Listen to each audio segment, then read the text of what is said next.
Hey, welcome back, guys. So today on this video, we are talking about your PropStream account, and more specifically, I'm going to quickly answer a question I keep getting a lot on my other video, and that is, how do you find probate lists on PropStream? So let's go ahead and talk about this. First off, guys, real quick video, not too many steps involved, so be sure to stick around to the end of the video. But why would you want to find probate lists on PropStream anyways? Well, that's pretty easy. If you're making money online doing real estate related searches, maybe you're doing wholesaling, you know that the more motivation a seller has, the more likely you're going to be able to get a deal. Whatever the case is, it's a pretty easy process. It's handled here in your PropStream account. Check my video description. I'll try to leave all the written instructions there as well. One thing I want to let you know with probates is that there's a lot of different strategies on how you want to go about them. So I'm just going to go over how I look for probates and the different filters that I look for on PropStream. So first thing you're going to need to do is you're going to have to choose a location. So when you're searching for probates on PropStream, usually you want to search by a county. Now, probates are one of the smaller lists that you can pull on PropStream. So sometimes you may need to pull one or two or multiple counties to be able to get a sizable list. So let me go ahead and pull up a county now.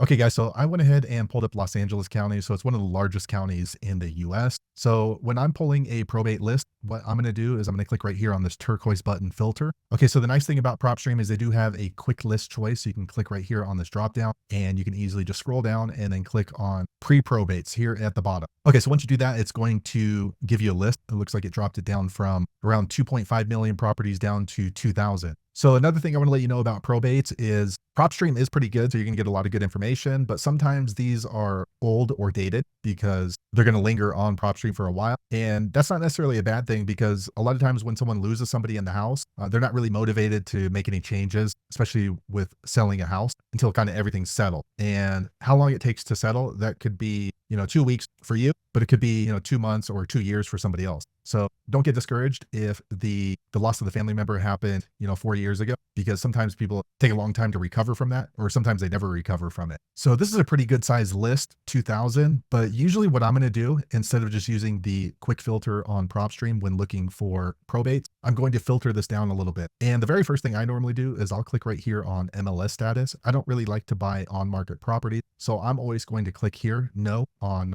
the on market section. And you can see that that's going to drop it down from where it's at down to 2148. Okay. So there were a few properties that are already listed on the market. So you can see that's a good indication that this is a highly motivated group. And the next thing that I'm going to do is go to ownership info. So like I said, this is my particular strategy. I don't really like to solicit or contact companies, LLCs, large investors. So usually what I'm going to do is I'm going to click right here on owner type, and I like to click on individual. Your strategy could be completely different. Maybe you like to get in touch with other investors. So maybe you want to go ahead and click on corporate. So that way you're only contacting other LLCs. So let's go ahead and see what we got. So you got now maybe about 100 different properties, and then I'll keep narrowing it down a little bit further. So another thing I'm going to do is click on ownership info once again. And for my personal strategy, I usually put right here, number of properties owned. I put 3 because again, I'm not really trying to work with large investors who maybe have 15, 20 different properties. In my experience, it's less likely I'm going to be able to work out a deal with them. So I'll put 3. But again, your strategy could be different. Maybe you want to put the minimum amount of properties of 3. So let's see where we're at. So we're at 1898 on the amount of the probate list. I'm going to click on filter, and we can keep narrowing this down even further by clicking on valuation and equity info. So this one, normally what I'm going to do is here on estimated equity, I'm going to put 30%,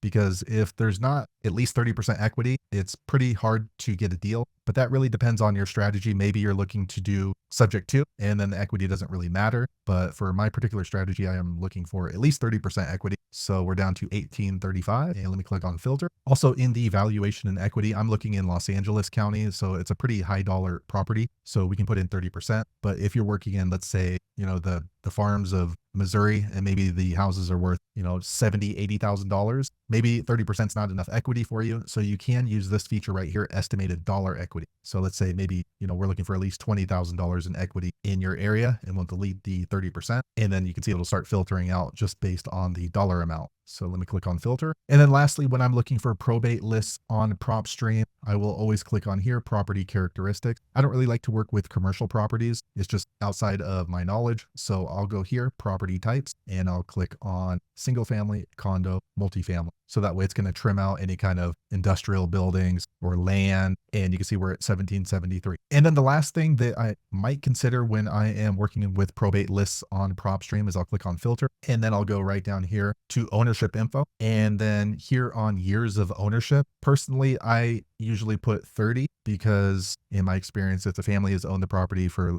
70, 80 years, it's less likely that they are going to sell. And then also years of ownership. If they just bought the property, again, generally they're not really going to sell right away. I'll usually put 3 years. So 3 to 30 years. So let's see where we're at. Okay. Yeah. So there you are. We're at 373. This is a pretty good size list to go ahead and get started on. And let me go ahead and show you the filters that I used right here. So maybe you want to go ahead and screenshot this, and then you can adjust this to your particular market or your particular strategy. But those are the main things I look out for when I am trying to put together a probate list on PropStream. So there you have it, guys. If you're wondering how to find a probate list on PropStream, that's the easiest way I know how to find it. If you know an easier way, be sure to leave a comment below. Let the rest of us know how you did it. Hopefully you found that video useful. If so, click thumbs up or maybe consider subscribing to my channel, and I hope to see you on the next video. Thanks again for watching.